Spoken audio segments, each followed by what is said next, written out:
Hi, this is Dr. Gregory Sadler. I'm a professor of philosophy and the president and founder of an educational consulting company called Reason.io, where we put philosophy into practice. I've studied and taught philosophy for over 20 years, and I find that many people run into difficulties reading classic philosophical texts. Sometimes it's the way things are said or how the text is structured.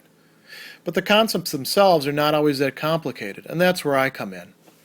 To help students and lifelong learners, I've been producing longer lecture videos and posting them to YouTube. Many viewers say they find them useful. What you're currently watching is part of a new series of shorter videos, each of them focused on one core concept from an important philosophical text. I hope you find it useful as well. In Book 19 of his City of God, Augustine is grappling with one of the key questions raised by ancient philosophy and indeed ancient culture in general. What will make us human beings genuinely happy, genuinely fulfilled? What will realize human nature entirely and provide us with happiness? And there are a number of different options and answers that were set forth by philosophers prior to Augustine, and he considers many of them, but he thinks that there's a fundamental problem with them that they didn't fully realize, although he does credit the Platonists with having at least some vague or dim idea about how this would actually work. And the point that he's going to make ultimately is that what we're really looking for is eternal life or eternal peace, or as he later on says, we can understand this in other ways by calling it eternal life in peace or eternal peace in eternal life. Now, this is a problem in part because this is not something that many of the philosophical systems actually conceived of. Instead, they were trying to find some way to enjoy the highest human happiness within the confines of this earthly existence, our phenomenal, temporal, whatever you want to call it, the world that we live in, the world that we are born into, and the world that we will die in sooner or later, at least in a bodily sense. And he begins by looking at what Varro has to say about it, somebody who he respects quite a bit. Unfortunately, we've lost Varro's works. And Augustine takes from Varro's discussion that human life is happiest when enjoying all of the goods, not just some of the goods, but all of the goods of the body and of the soul.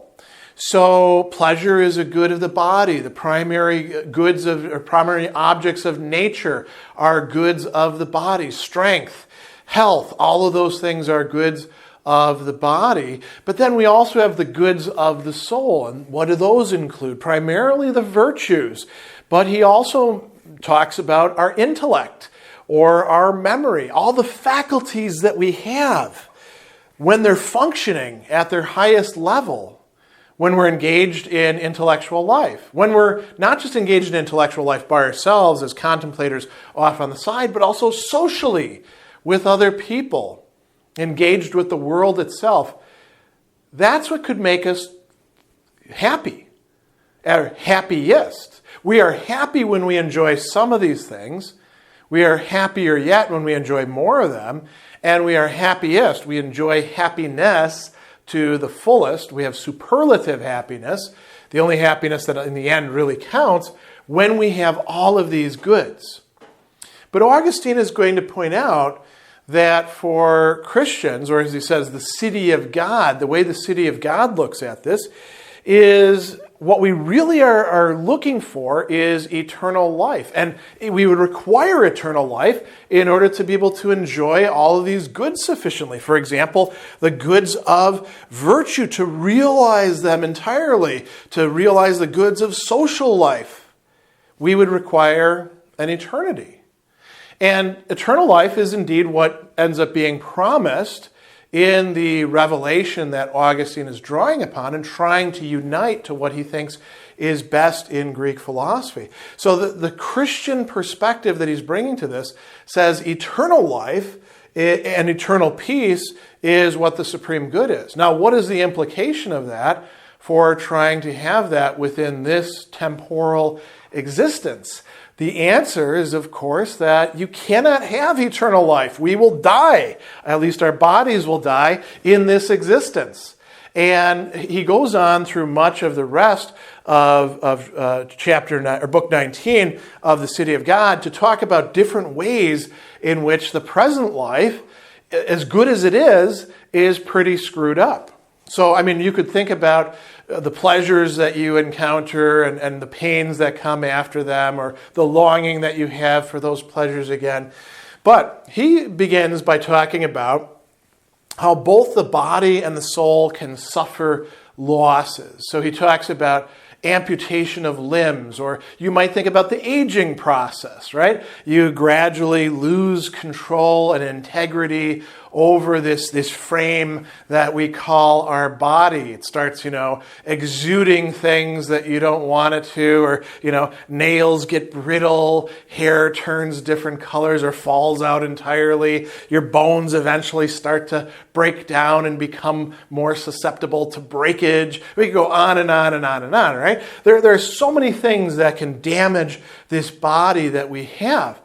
And it's not just about the body. Even the soul itself, he says, can encounter these kinds of losses. We have people who had a wonderful facility of memory and then cannot remember anything after a certain point. They suffer dementia. He talks about people who wind up being possessed. And even if we don't believe in that, we could think about the incredible deficits that come about through mental illness and how they can cascade through social life and all of these things that can actually damage both the body and the soul. So in this present life, unfortunately, we are subject to that. We don't have a reliable, absolute, secure integrity of body or soul. He also talks about the virtues. We can do our best to cultivate virtue in this life. And some schools of philosophy, for example, he mentions the Stoics, but you might also think about the Aristotelians or the Platonists, thought that by cultivating virtue, we would in fact be happy. Now, the Stoics were more extreme than the Aristotelians or the Platonists in saying that virtue itself was sufficient to keep you happy. And so there's this example of the wise man, the sage, the person who possesses all of the virtues, and he was on the rack being tortured and he's still happy. A very paradoxical way of looking at things. Augustine says the virtues, even if you've got them fully developed, aren't going to make you completely happy. And what the Stoics are saying is somewhat absurd. But put that aside for a moment, because hardly anybody's ever even met somebody who they could consider to be a sage, right? A perfectly developed, perfectly virtuous person. In the rest of us, the virtues that we do have are temperance, our justice, our courage, and our wisdom. They have to struggle against vices. We have to struggle to be just because we'd like to take more than our fair share. We have to struggle to exhibit fortitude or courage because we are tempted to say, I'm going to let that one pass. When we encounter difficulties or conflicts, we are tempted to be intemperate, to take more than what our body actually needs because we like the pleasures or because we're trying to avoid the pains of addiction. And even wisdom itself, as he says, by the fact that it has to distinguish between good and evil, shows us that we live in a world filled with evils where we still have to make prudent choices between the two. So the virtues by themselves display to us, although they are some of the best things in this world, that this world is not where we're going to have our ultimate happiness. He goes on and talks as well at great length about social life. In fact, he distinguishes 4 different circles of social life, extending from the family and close friends all the way out to the world of other human beings, whether they're from our culture or country or city or from some other, which most of them will, and finally out to the cosmos itself, and either whether we look at them in a pagan sense as the gods or in the Christian sense that Augustine is, talking about the good and bad angels. Within all of these things, these relationships that we have, although we are social creatures, they're beset by conflicts, misunderstandings, attempts to control each other, attempts to impose, for example, a common language upon the entire world to overcome conflicts, which never works. So time after time after time, he shows us that our happiness is not to be found entirely within this world. Now, what he does tell us towards the end of this discussion is that all of this stems from the fact that we are rational creatures.